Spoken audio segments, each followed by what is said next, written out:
All right, here's a few questions from Instagram threads that came across my feed. I thought was interesting. So this first one here, what's the nicest way to tell a man you're not interested? The nicest way to tell a man that you're not interested, pretty much to say, hey, it's fun. I had a good time talking to you, but I don't see this going forward. That's if you're in a talking stage. You don't see it going forward. But if a guy's like trying to talk to you, they haven't even got to the point where the first date, or haven't got to the point of doing they just actually making the first move, and you're not interested in them, you can tell them, hey, I think you're a good dude, but you're not for me, or I'm not looking to talk to anybody right now at this moment, or I'm, got other plans. I have a man, where the case would be. I wouldn't say I have a man, gotta cut the guy off of the neck, because the man is saying, I have a man, always leave the door open for the guy, like, oh, she can be single eventually. Just say, hey, I have a type. This is what I'm into. This is not gonna work for me. And just let him know, cut him off with the head. Let him know. But the nicest way to let the guy know, like, hey, I don't think we're compatible. It's not gonna work for me. And say that. If you tell somebody we're not compatible, I think 9 times out of 10 they will know what's going on. Versus saying I have a man where the case will be. Or you can say I don't have time for dating. I don't have time for a relationship. And that'd be another nice way to tell a guy, oh, okay, it's not gonna work for you. Next question. As a man, why are you not fighting for the girl you want? Reciprocation.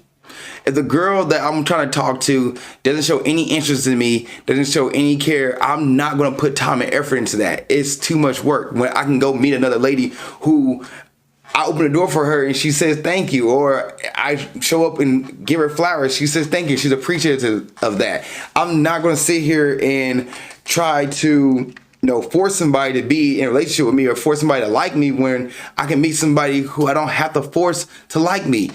There's too many people out there in the world to try to force somebody to fall for you. So I'm not going to do that. If you want to play games, that's nice, but it's not going to work for me.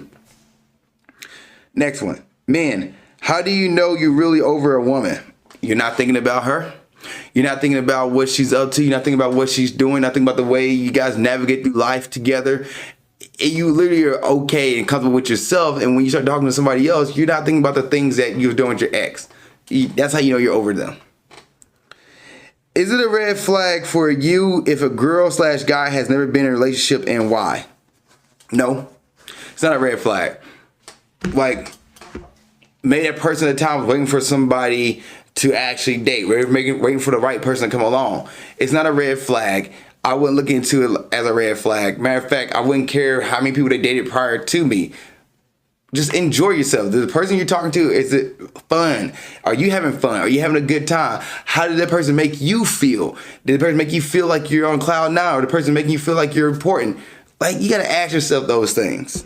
So I wouldn't care about the fact that they didn't have a relationship prior to you. I would care about the fact how they make me feel in the moment. I think James from the last episode, 2 weeks episode ago, he did a good job of bringing up how that person make you feel. How are they making you feel? Are they making you feel like you're the best thing on earth? Great. Continue dating them. If they don't make you feel that way and you're having thoughts about that, then don't date that person, regardless of the fact they have a relationship or not. It's not a red flag. Next one. How do you ask a woman to hang out as friends without making it seem like you want to date her? I wouldn't get sexual. I wouldn't bring up anything. I wouldn't bring up anything sexual with her. I wouldn't do that.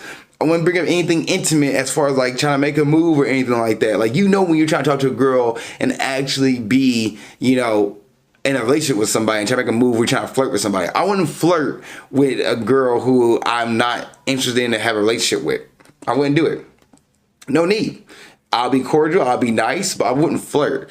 And just like, if that person hits on you, just politely let them down and say, hey, I see you as a friend. I want to be friends with you, but I don't want to be in a relationship with you. And also establish boundaries from the beginning. I'm not looking to date. I'm just looking to have, looking to find a friend. And come like that from the jump. The moment you try to flirt with her, the moment you try to make it sexual, then this is going to be something more. Or she makes a comment like, why can't I find a guy like you?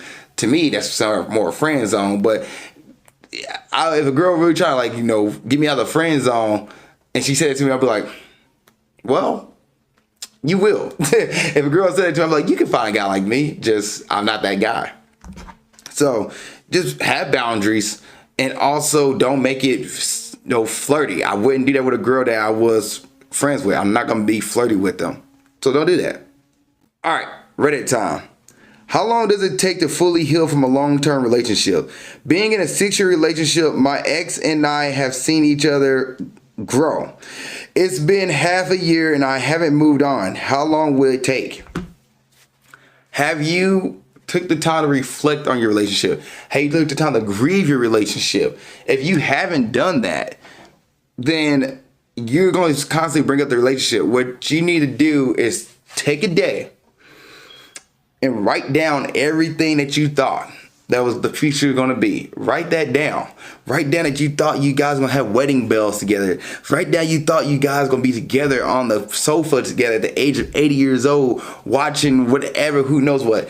Write that down that you thought you were going to have somebody you go to the coffee shop with at 90 and y'all sit next to each other and look outside and just people watch. Write that down. Write down those moments where you get to sit together on the couch and you're outside and you're swing and you see the sunset. Write that down. Write down how it makes you feel, how that's no longer, your reality. Grieve. Have you grieved your relationship? And grieve what it is about it that you thought it was going to be. And those moments when that relationship comes up and comes back to hit you, because 6 years is a long time. When those times come back up to hit you, sit in it. Sit in it and grieve it. Let yourself cry.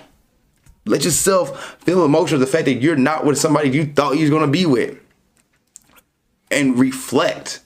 It's okay to reflect on your relationship. It's okay to reflect on your past relationship and understand that this is what I like, this is what I love, and this is what I didn't like, and this is what I didn't love. And I'm going to meet somebody who's going to meet those qualities that I like and love, but also take away the things that I didn't like and love. And we're going to, I'm going to find somebody who better connect with me and better be a better compatibility partner for me. Let yourself grieve. That, I think the reason why people don't move on from relationships because they don't grieve it. They hold on to that deniability that maybe we can get back together. Especially you're the one who got broken up with. You think you'll hold on like maybe it's not over. Maybe there's something out there.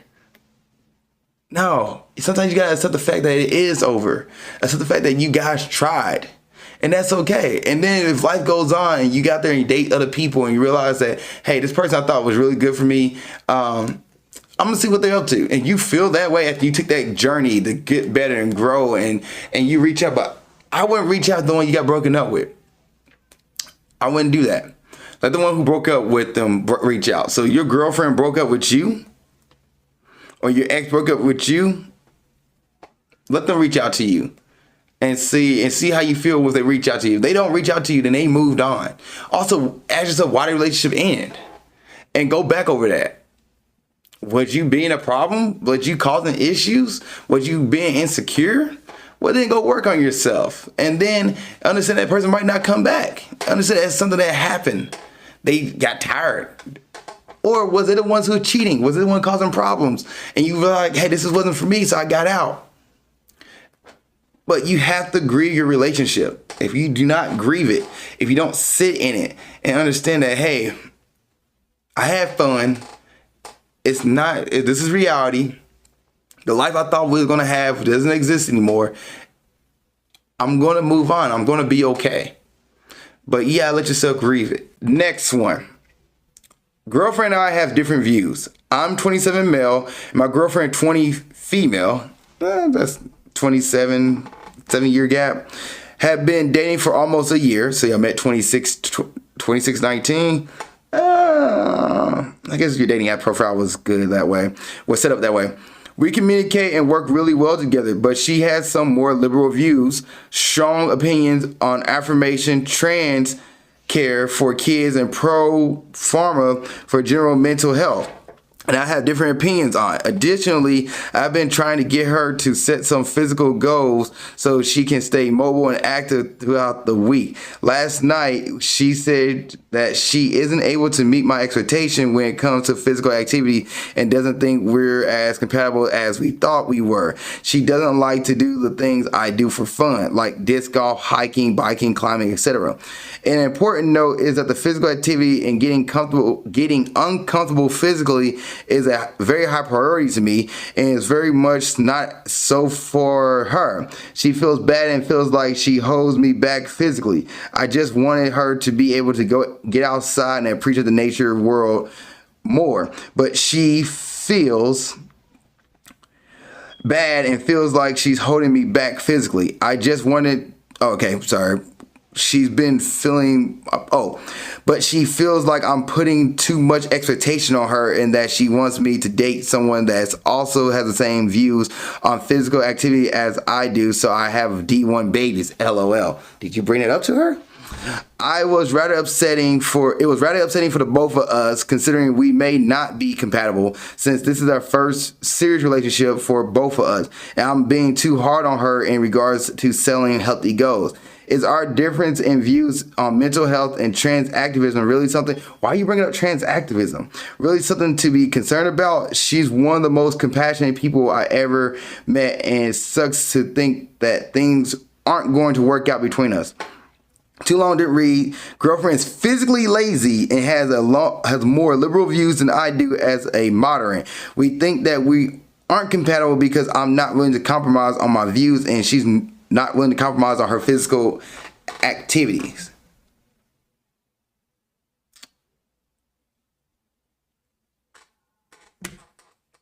Okay, so she's liberal, you're moderate, which doesn't sound like you're moderate. It sounds like you're conservative, but it is what it is. I'm not going to judge you off of that.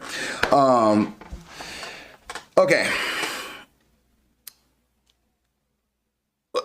One, let people be people. Let people be people. I can go down the rabbit hole on trans activism, which apparently, like, let people be people, man. What does trans activism has to do with your relationship? What does trans people have to do with your relationship? Absolutely nothing. And if your partner asks you, how you feel about trans people, you be like, my views on life is this, but I'll let them be them. That's okay. Let people be people. Do not ruin somebody else's joy. What are you doing? No, if people are not hurting anybody, if somebody's not hurting anybody, what does it matter whether trans, heterosexual, homosexual, bisexual, whatever umbrella they fall underneath, the LGBTQA community? What does that matter? If they're good people and they're not dropping people, like shooting people up and stuff like that, what does it matter? Race, creed, color, height, weight, whatever the case would be. Let people be who they are. And then as far as like mental health, once again, let people be who they are. If somebody feel like they need to take medicine for their mental health, it's okay. That has nothing to do with your relationship. Now, if it comes down to, let's say you have a kid and your kid say, hey dad, I'm gay, or hey dad, I'm trans, or hey dad, I'm this. Are you gonna love your kids the same? If you're not, then you probably shouldn't date somebody who, one, you probably shouldn't have kids, to be honest, because kids gonna choose what they want to be. But you have to be comfortable with that. You have to be. You have to be comfortable with one day your daughter might come and say, hey, I want to be considered as a he, and I want to be this. And you have to be comfortable with your son be like, hey, I don't see myself as a male. I see myself as a female. I identify with that. And you have to be comfortable with that. You have to be comfortable with your kids going to say those things to you one day, and you can say, hey, you know what? I love you regardless of what you say.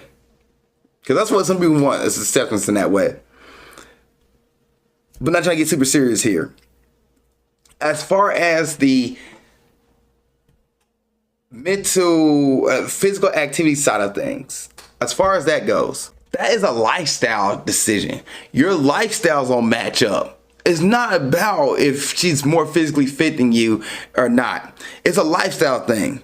You mentioned you want to have D1 babies. I mean, you probably should date somebody who's more willing to work out, who's more into working out, who's more into physical fitness, more into activities. You can't force your partner to get into things and hope your partner is going to be willing to get into those things. When you start dating your partner, you should see what they do and how they work, like how they move through life. They're like, I like working out. Then you know right there and there, okay, I have a person who I can work out with. It sounds like you want a partner who works out with you. I get it. I'm the same way. But I'm not going to force my partner to work out with me. I'm going to date somebody who enjoys working out, who enjoys want to get into shape, who enjoys want to have physical fitness and have physical activities. I'm going to date a partner who's that way. Not because, I want to try to take somebody who wants to sit on the couch all day, or who's somebody who's physically inactive, and make them into what I believe. No, you can't mold somebody into something. Let that person live their life. And as far as political views, you guys can have two different political views. I know people who are Democrats and Republicans who are married to each other, and they like to have political discussions, and that's something that turns them on to each other. I know people who do that. But all the same time, you gotta let people live their life. So political views, unless you see like, hey, put yourself in a situation, what if your kid came out to you? How would you react to that? Your significant other be like, I'll be perfectly fine. You're like, I feel some kind of way about that. Then you probably shouldn't be together. Because one day your kid might come out to you like that, and you probably be like, well, it's not gonna work for me. But understand, if that kid comes out to you, you have a kid, and you two conservative people who don't want, somebody who could be bisexual or gay in your family, understand that that kid's gonna go through some trauma. So you might want to start accepting that. I get it. You're like, I'm religious and this is what I believe. That's fine. You can have that belief, but your kid is a person too. So you gotta have that conversation with your partner, understand put yourself in those scenarios. Those are tough conversations to have. This is a tough part of my episode. This is something that I'm usually a lighthearted show, but this is a very deep thing that, heck, if somebody listens to me, might get upset at me. Fine, get upset. But you understand, people are people. Let people live their life. If they're not harming anybody or hurting anybody, let them live their life. And then as far as the physical activity side of things, that's a lifestyle thing. And you probably should date somebody else who has similar lifestyles as you. Just saying. It'd be much easier on you, much way to communicate and connect. Your relationship to me, in my book, is probably not going to last much longer. That's okay. That's okay.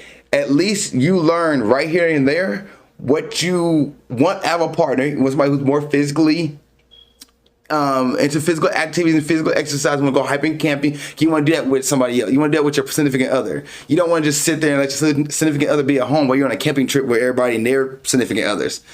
I get that. Go date somebody who's like that. Go date somebody who is into fitness and who could make D1 babies with you. Apparently that's been brought up before. That's why you said that. And as far as the political views, if you do not have liberal views, do not date somebody who's liberal. Plain and simple. Put that you're moderate, which is conservative. Put that on there and have fun with that. Have fun with dating somebody who's conservative, or moderate, so like that. I just don't. I'm not trying to bash this person, but to me, it just doesn't fantasy me. Why do somebody else care about somebody else's gender? Like, why do you care? If that person is mentally healthy and happy and not attacking anybody, what does their gender, race, creed has to do with it? I just don't understand. I don't understand. Why put somebody down for being who they want to be? I don't know. You don't have to agree with somebody, but you do not have to stop them from living their lives. It doesn't make sense to me. It doesn't make sense to me at all. Thank you for watching this episode of Nerdy Dating. I really appreciate it. If there's another episode you want to watch, you can look at it right there. If you want to subscribe to the page and watch more content, it's down here. Also, you have a question about dating, you want to put it in the comment section, go ahead and do it. Or you can send me your dating question to my email of alizakkanerdydating@gmail.com. That's alizakkanerdydating@gmail.com. And I will answer your question on the next episode of Nerdy Dating. Thank you so much for watching this show. I appreciate you, and keep being awesome.